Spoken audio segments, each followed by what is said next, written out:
Welcome back to the Emerging Civil War Virtual Symposium. I'm Chris Mikowski, Editor-in-Chief. Thanks so much for joining us today. Our next speaker, I fondly call Professor Henry Hill because by day he is a music teacher. Henry Hill, no relation to Daniel Harvey or Ambrose Powell, but nonetheless a delight to those of us here with Emerging Civil War. Dan Welch is the secretary of our organization. He's the co-author of the book, The Last Road North, a guide to the Gettysburg campaign, and he works as a historian at Gettysburg National Military Park. He's here today to talk to us about one of the lesser known but absolutely vital actions of the battle on Culp's Hill. Ladies and gentlemen, Dan Welch.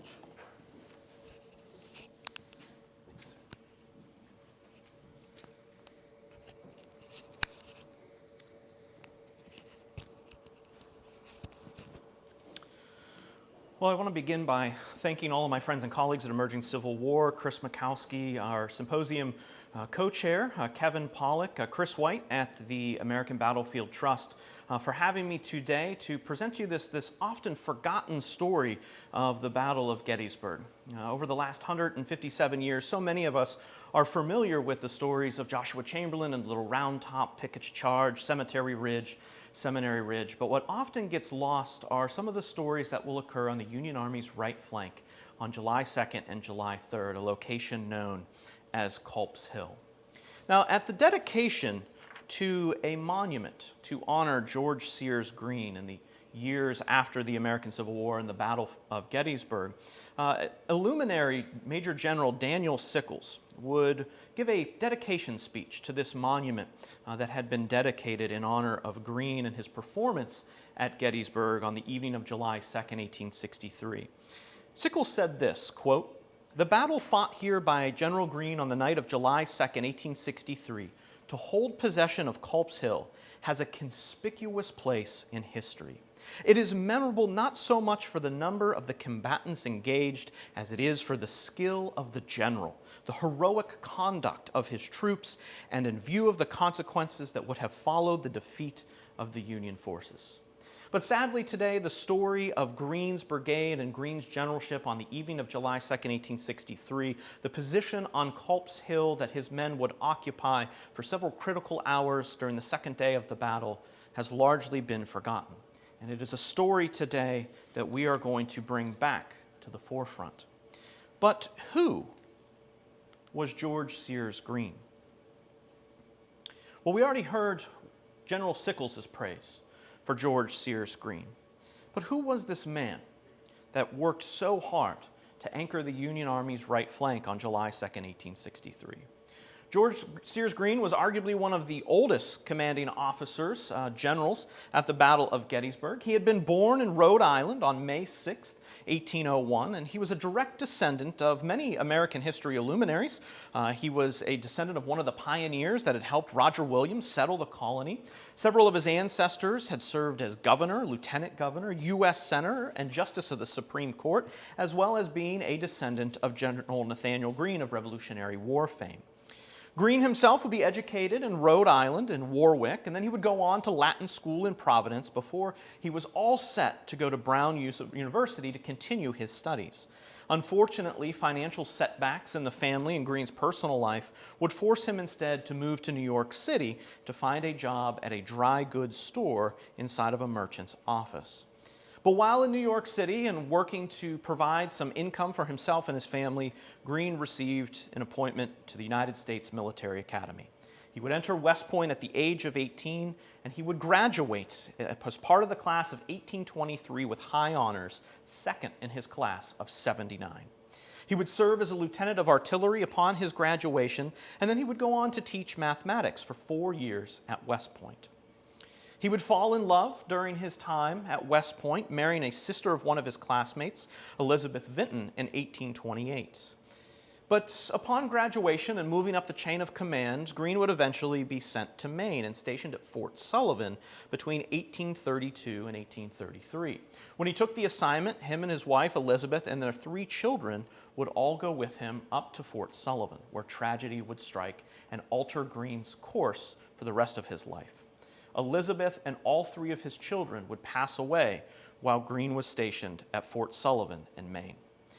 Greene would retreat much inside of himself, as you can imagine, of this tragedy affecting him. But one of the things that he did to deal with this loss in his life was to turn to studying and education.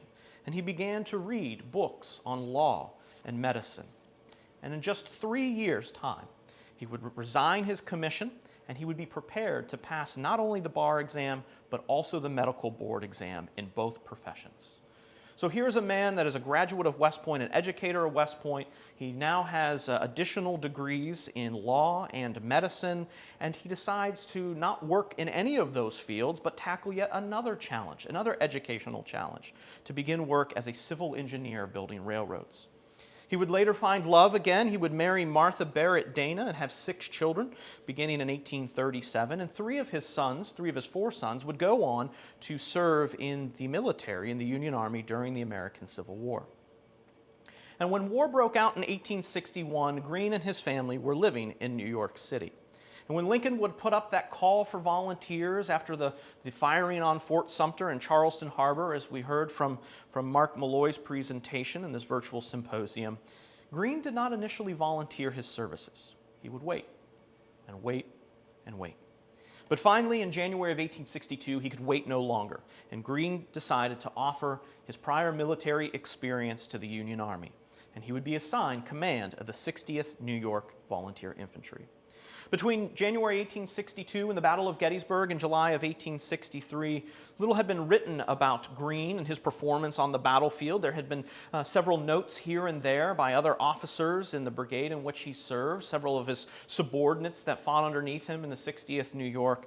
But it perhaps was Lieutenant Colonel William Fox in his dedication remarks in the life and military services of General Greene would later write perhaps the best description of General Greene as he came to Gettysburg and would fight there on July 2nd and 3rd, 1863. Fox wrote this, quote, "General Greene's personal appearance at this time was about 62 years old, thick-set, 5 feet 10 inches high, of dark complexion, iron gray hair, with a gray beard and mustache, gruff in manner and stern in appearance, but withal an excellent officer, and under a rough exterior, possessing a kind heart. In the end, the men learned to love and respect him as much as in the beginning that they feared him. And this was saying a good deal on the subject. He knew how to drill, how to command, and in the hour of peril, how to care for his command. And the men respected him accordingly." Greene would need all of his past training and military experience, as well as that kind-heartedness to look after his command, because the hour of peril would begin on the late evening for his position on July 2nd, 1863, at Gettysburg. Now, by the time of the Battle of Gettysburg in the summer of 1863, Greene had been promoted. He was no longer just the commanding officer of the 60th New York, but in command of a brigade of New York soldiers, consisting of the 60th, 78th, 102nd, 137th, and 149th New York Volunteer Infantry Regiments. The men that comprised these units came from such places as Ogdensburg, New York City, Buffalo, Rochester, Utica, and Binghamton, and many other smaller towns in the state of New York. It would be these men that Greene would lead to battle at Culp's Hill. Now, before Greene's brigade would take a position at Culp's Hill, Union deployments on this hill would have started the evening before on the afternoon of July 1st. The Union Army had fought for approximately 9 to 9.5 hours west and north of town of Gettysburg itself, ultimately suffering a defeat. And by 4:30 on the afternoon of July 1st, the Union Army's 1st and 11th Corps, the Army of the Potomac, would retreat through the town of Gettysburg. Many of them would begin to rally again on a location known as Cemetery Hill, which had been selected earlier in the day by 11th Corps Commander Oliver Otis Howard as a fallback position. Not far from Cemetery Hill, just south of the town of Gettysburg itself, is another wooded hill known as Culp's Hill. And as the remnants of the Union Army's 1st and 11th Corps were beginning to rally again, some of those units, after the 5:36 p.m. hour on July 1st, would eventually be ordered towards Culp's Hill proper. These units had already seen heavy fighting throughout the day of July 1st in the fields west of town, men from the famed Iron Brigade and Cutler's Brigade.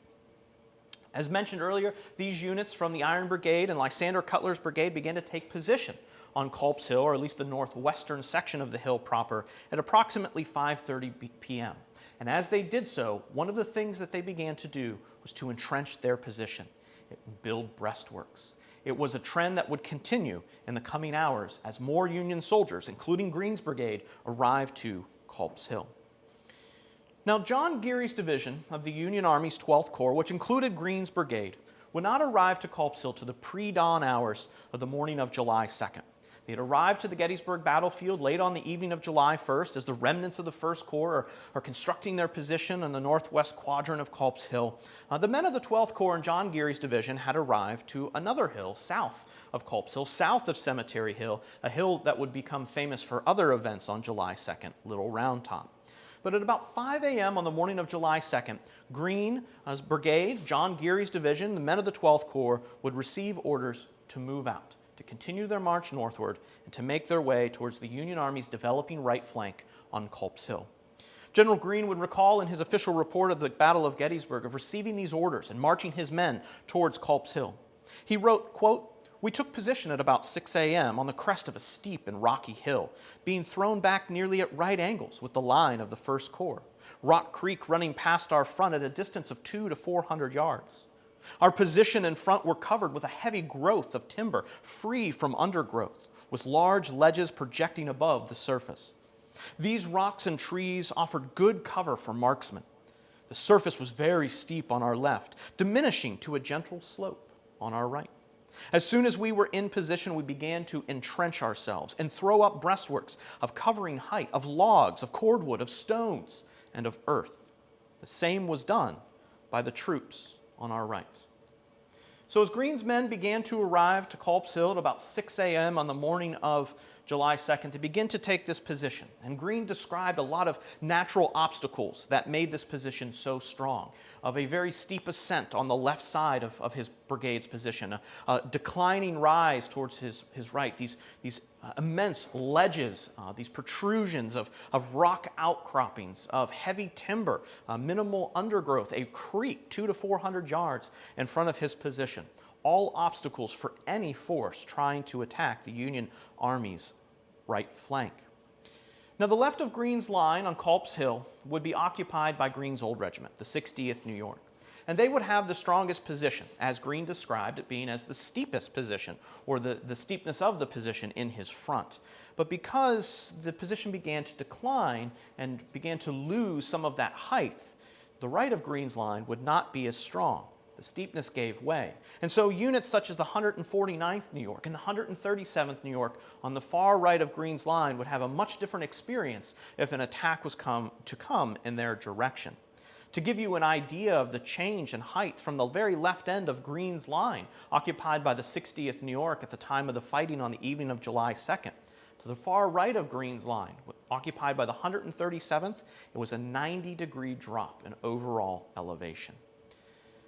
So Greene's line was a mixed bag of some strong elements to his position, but they were going to set out to make it even stronger in the coming hours after they went in to their position of approximately 1,500 feet in length. But before they did that, one of the things they needed to do was to run security. And so General Greene, ordered by his divisional commander, John Geary, would throw together a force of about 170 men, drawn from each regiment of the brigade, all going to be put under the command of Lieutenant Colonel John Reddington of the 60th New York. These men would occupy a skirmish force that would be sent out in front of Greene's position and pushed down towards the creek itself. They would act as an early warning system, an early alert system, that if a Confederate attack was coming this way, these skirmishers could advise the rest of the line of Geary's division and the remnants of the 1st Corps brigades of the Iron Brigade and Cutler's Brigade that an attack was making their way. But these 170 men just didn't seem enough to Divisional Commander John Geary. And so Geary would end up sending out some more men of the 28th Pennsylvania to bolster the line.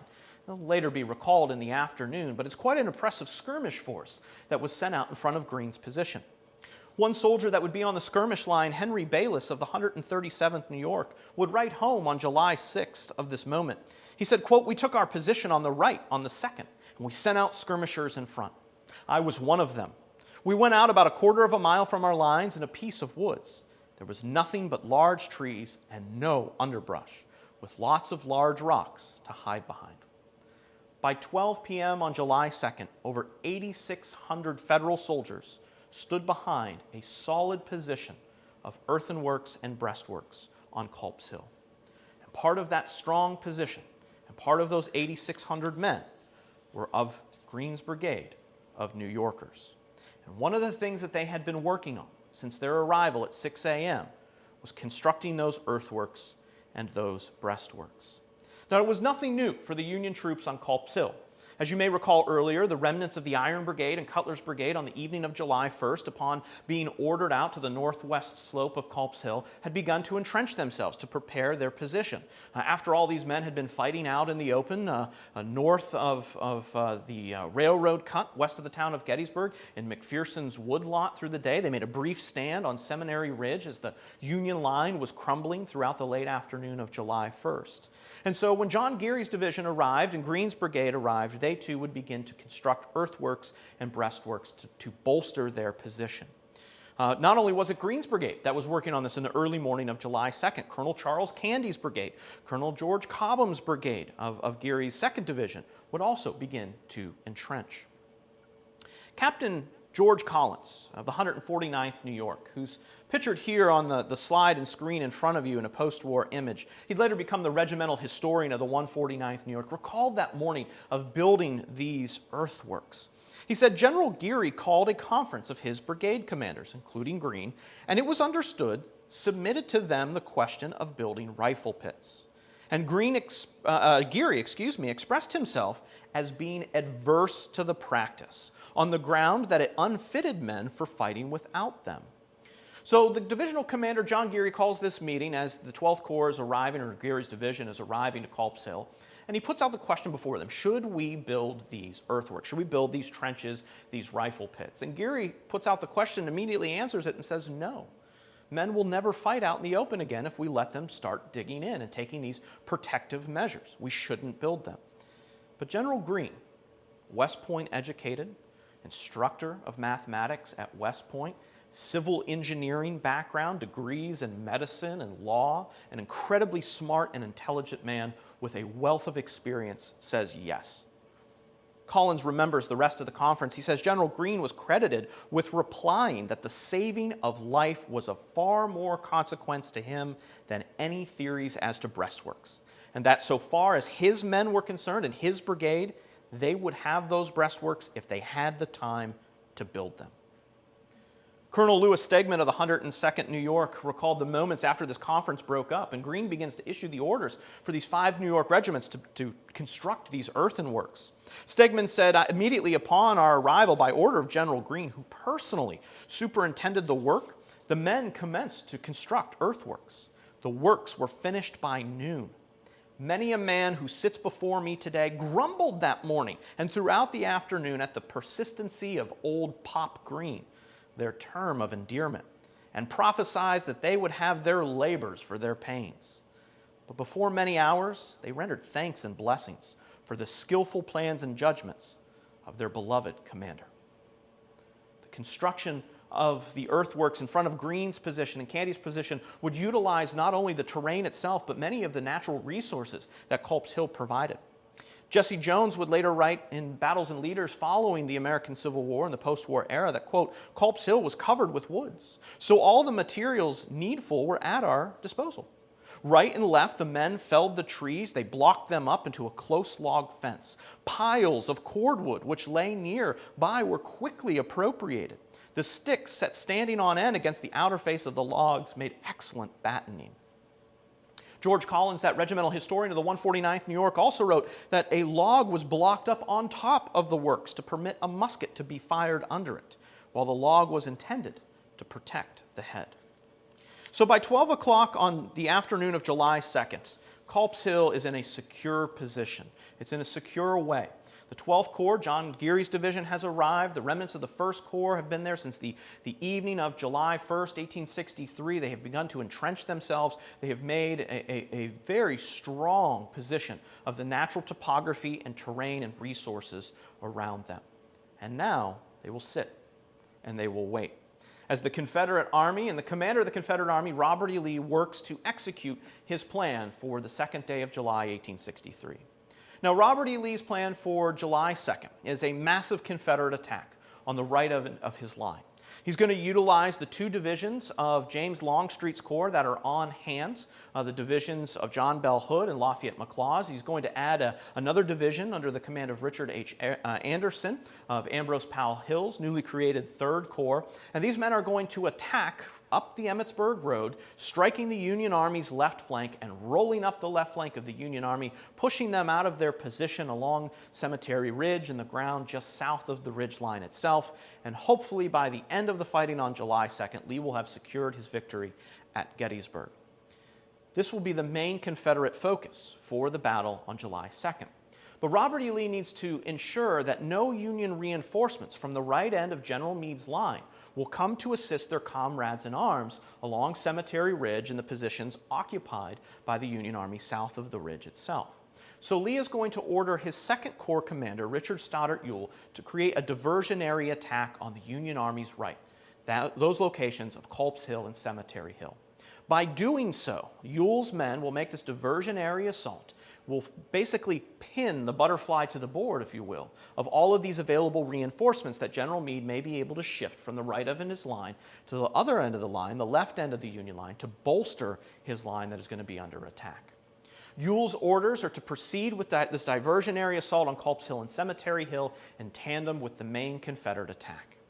Well, at about 4 p.m. on the afternoon of July 2nd, the main Confederate assault goes forward, and fighting will take place at such famous places today as Little Round Top and Devil's Den, the Triangular Field. Fighting will spread to the Peach Orchard and the Wheat Field and Stony Ridge and further north as more Confederate units make their way into combat.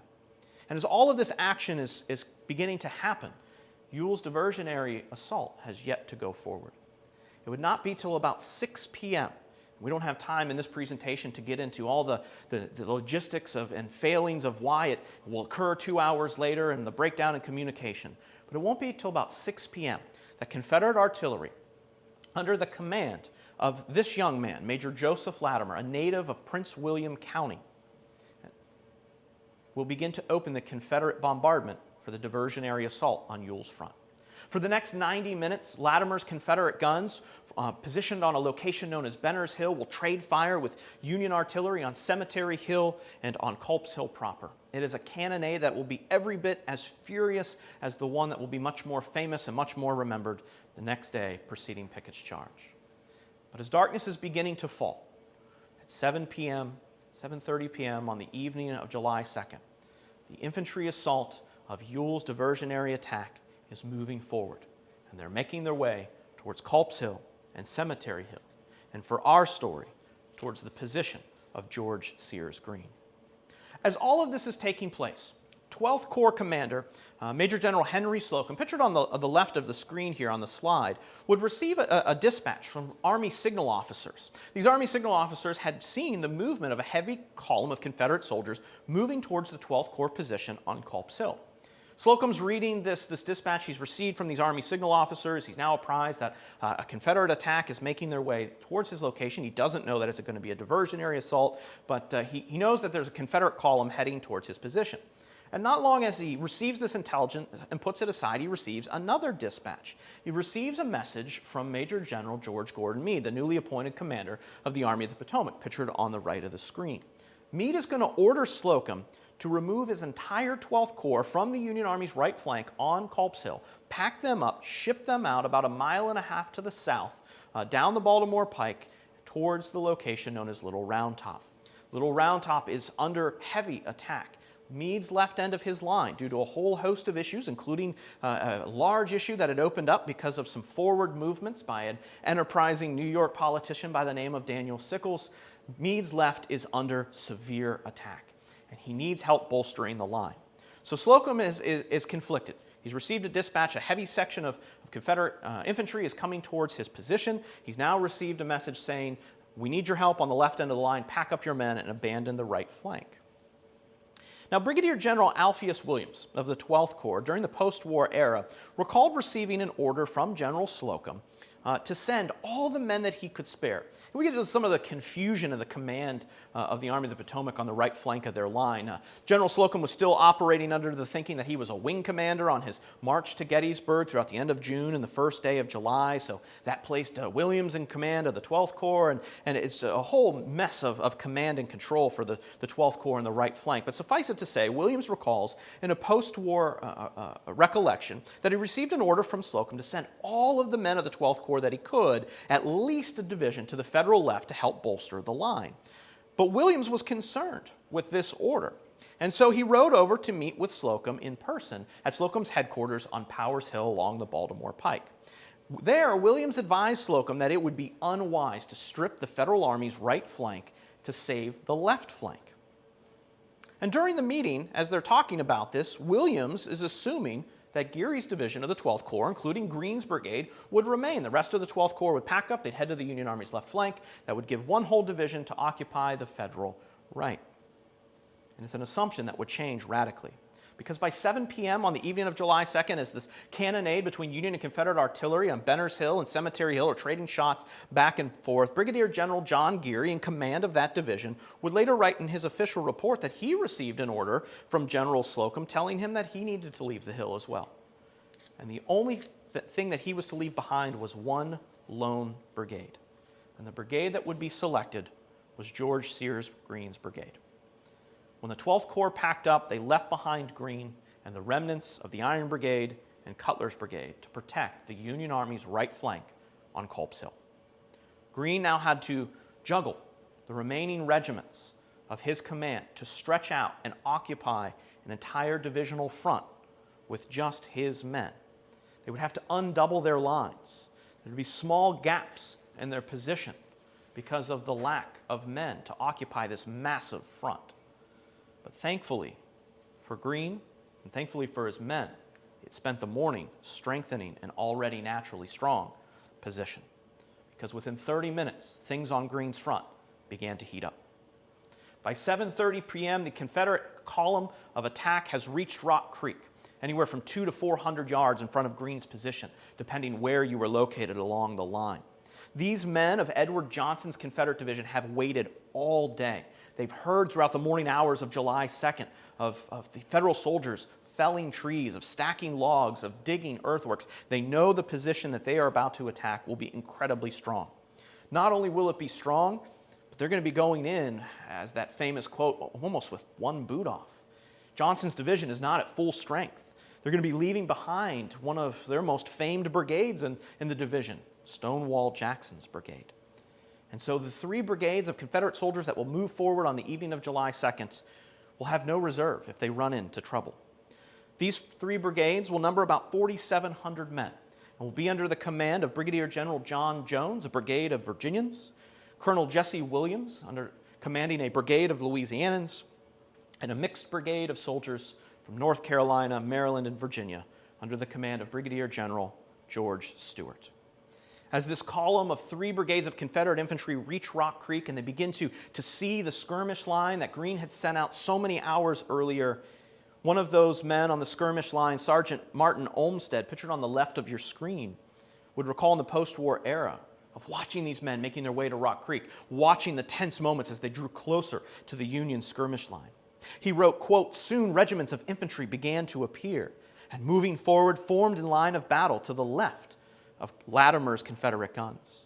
Watching these as they came into line through a field glass and counting the battle flags and intervals in the front line, I calculated that there were 8 regiments and of probably from 400 to 500 muskets in each.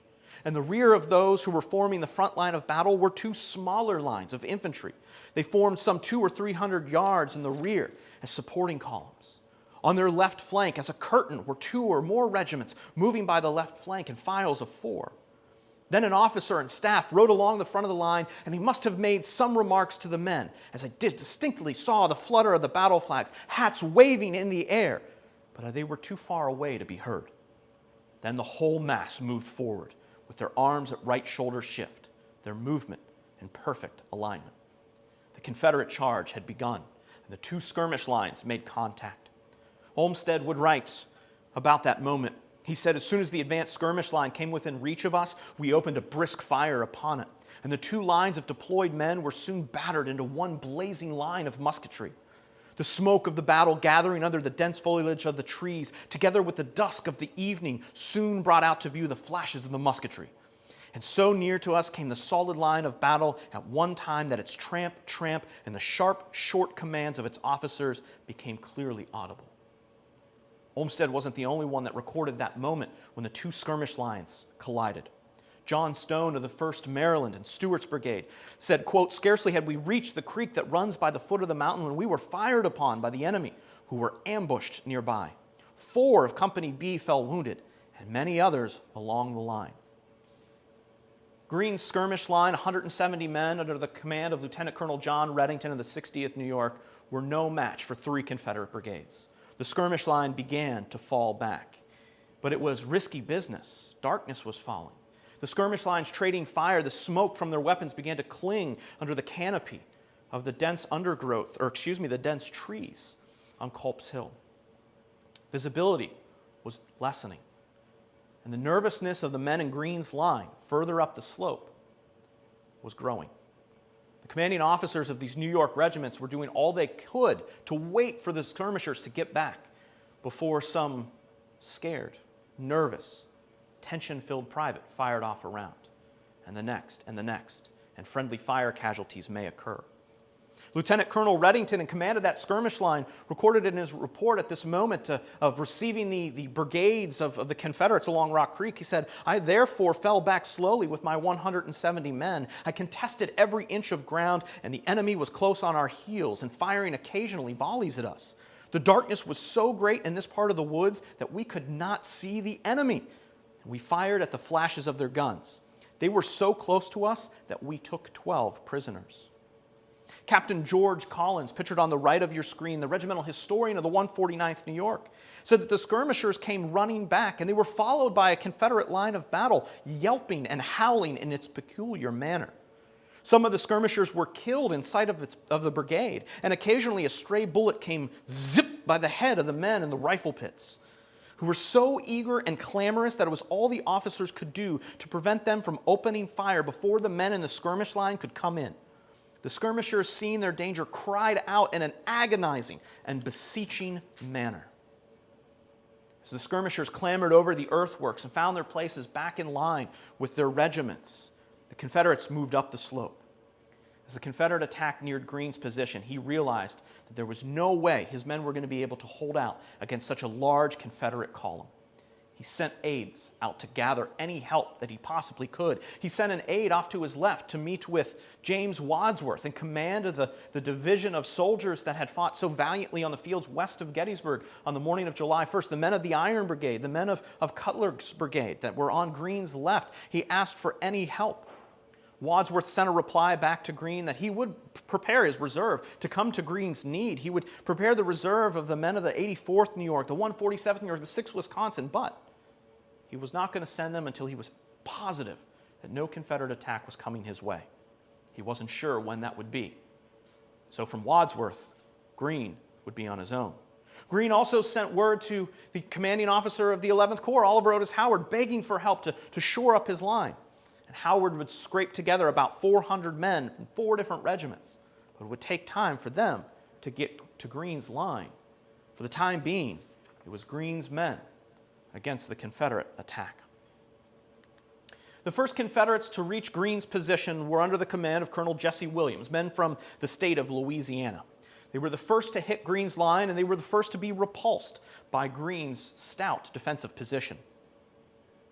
In a letter to the Syracuse Standard 6 days after the Battle of Gettysburg, one soldier reported the moment of the first contact between Union and Confederate infantry on the slopes of Culp's Hill.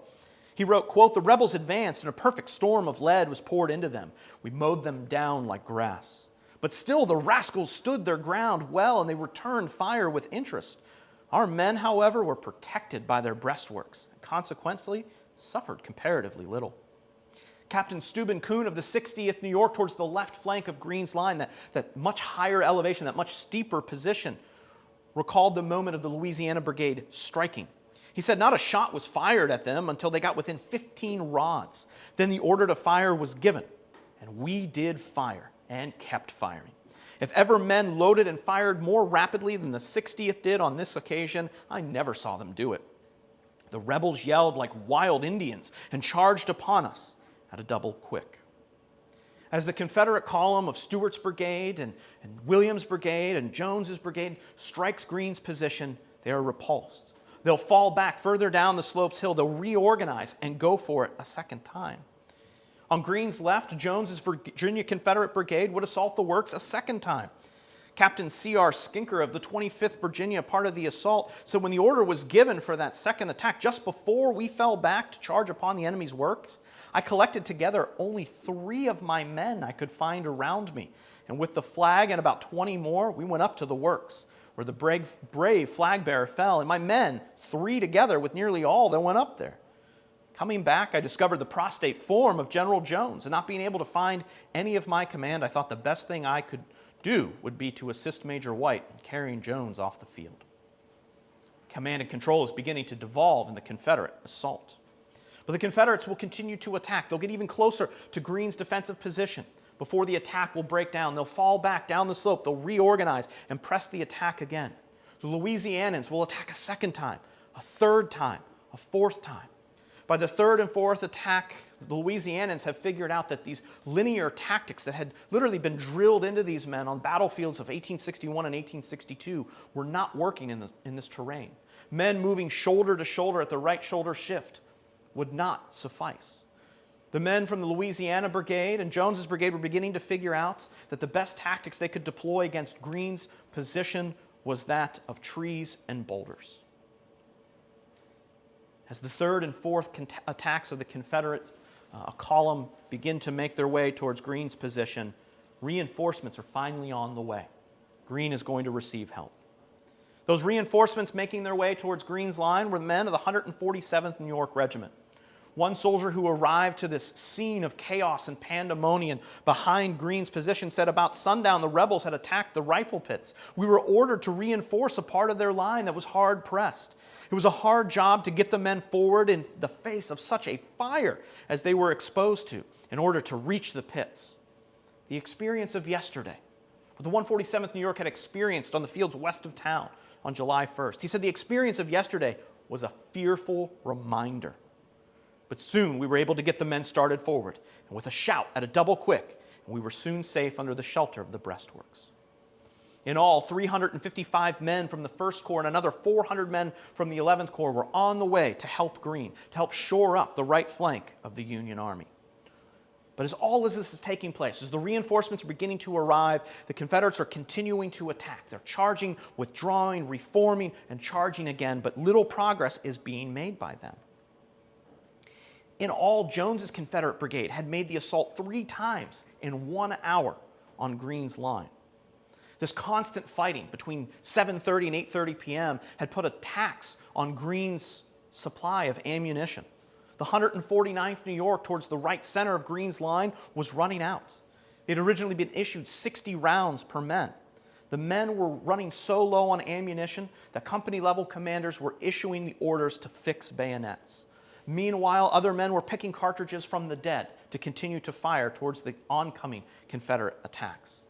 The 60th New York, on the left end of Greene's line, connecting with the remnants of the 1st Corps from July 1st, were also running low. They too would be ordered to fix bayonets, to defend this position at whatever cost. And I hope for those of you that are watching now are beginning to draw a comparison. You're thinking, there's another moment in the story of Gettysburg on July 2nd. Where bayonets are ordered to be fixed, where holding this flank of the Union Army was to be held at all costs.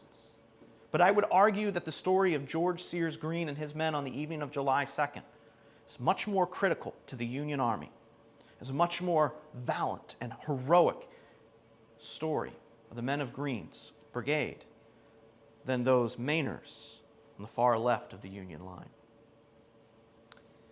As the Confederate attacks continue to develop, the far right end of Greene's line is under severe attack.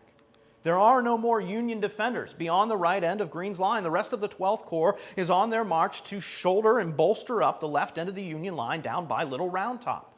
And to kind of close out that story, as darkness is setting, the men of the 12th Corps, coming to save the day at Little Round Top, they got lost on their march towards Little Round Top. They would get there long after dark, long after the time the battle was over, long after the other units of the 5th Corps and other Federal units had shored up the left end of the line. And by the time the members of the 12th Corps would get there, it was, "Thanks for coming. We've got it from here. You can go back to Culp's Hill now." So there are no more defenders past Greene's position. And Greene's line ends here with the 137th New York. There are no other Union soldiers in these unoccupied breastworks that had been prepared earlier in the day. This is a weak point in any line of the Confederate Army, a weak point in any line of a Confederate Army or Union Army position, a flank. If you attack them on the flank, you attack them in the rear, you'll roll up the position. Greene's line is under immense attack and immense pressure on the far right end of the line.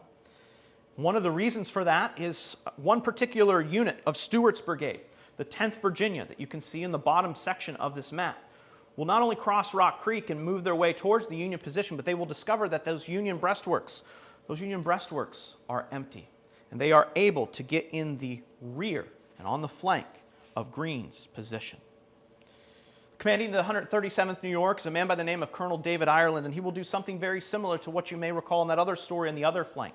Ireland will order his men to refuse the line, to pull back, face the direction of this new oncoming attack. But it is too much. The men of the 137th New York will fall back towards a position that will become known as the Traverse. Historians have argued for 157 years who had ordered this perpendicular position, pit, to be constructed throughout July 2nd. There's a lot of opinions on it. It wasn't needed throughout much of the day of July 2nd, but it was a godsend for Greene in the darkness of the fighting on the evening of July 2nd. The men of the 137th would fall back. The men of the 84th New York and 6th Wisconsin would arrive to shore up this position. They would finally slow down the attack of the 10th Virginia and the 23rd Virginia as well. It would be the last stand for Greene's men on the late evening of July 2nd, 1863. With Federal reinforcements in the area, the line secured, darkness settling across the battlefield, Greene's men will finally be relieved at 11 p.m. to retire and to replenish their ammunition. Although their fight of July 2nd was over, their fight at Gettysburg was not. They would continue to fight the following day on the morning of July 3rd, a story for another day. But casualties had been high. Greene's men had inflicted 1,469 casualties on the 3 Confederate brigades that had numbered 4,700 men. Greene's brigade had suffered nearly 22% loss of the men that had stood in those trenches on the evening of July 2nd, 1863. It was a ghastly sight. Captain George Collins of the 149th New York wrote this in the regimental history. He said, "At first the killed were tenderly put back out of the way, but afterwards attention was given only to the wounded unable to get off the field without help. Occasionally the dead were tossed from underfoot, but in most instances they remained where they fell and were sat upon by the men while loading their pieces. The bodies of the killed commenced to putrefy at once, so that at the close of the engagement the stench was almost insufferable. Most of the wounded were injured about the head and upper parts of the body, as the lower extremities were covered by the breastworks. Most of the companies would average at least one man killed or wounded every time it went in or out." As we reflect back on the experience of George Sears Greene, when we think about how other events of July 2nd have overshadowed this moment in Gettysburg historiography, Greene received an immense amount of praise from all aspects of the Army of the Potomac in the weeks, months, and years following the battle at Gettysburg. But Greene always credited his men. He wrote in his official report that the officers and men had behaved admirably during the whole of the contest. He talked about Colonel Ireland being attacked on the flank of the line and fighting with skill and gallantry, his regiment suffering severely for it. Greene wrote, quote, "Where all so well did their duty, it is difficult to specially commend any individual, but all have my heart recommendations for their gallant conduct and for the good service that rendered their country." In all their official reports, Brigadier General Geary praised Greene. Brigadier General Alpheus Williams praised Greene. Major General Henry Slocum praised Greene. And indeed, 30 years after the Battle of Gettysburg, in a speech given on the battlefield itself, General Longstreet, quote, conceded to Greene's brigade the credit of having successfully prevented the Confederates from turning General Meade's right flank. General Sickles, always willing to take credit for the victory of the Union Army at Gettysburg, at the dedication of Greene's monument on the summit of Culp's Hill, a monument's dedication that Sickles himself oversaw, actually relented a little. Said it wasn't just he himself that had helped save the Union Army at victory at Gettysburg, but it was the stubborn resistance of Greene alone that saved us from disaster. But I think the importance of Greene's story and the actions of July 2nd, 1863 on the slopes of Culp's Hill was said best in this quote that I'd like to close the program with today. And it says this: "These who are now present, those of you watching at home, watching on your iPad, your phone screen, those that are watching on your television on C-SPAN, these that are now present, you remind this generation, us today, of the debt it owes to the soldiers who won the victory for the Union, not only for themselves, but for the millions who enjoy the fruits of the triumph gained at the cost of so many thousands of lives." Thank you.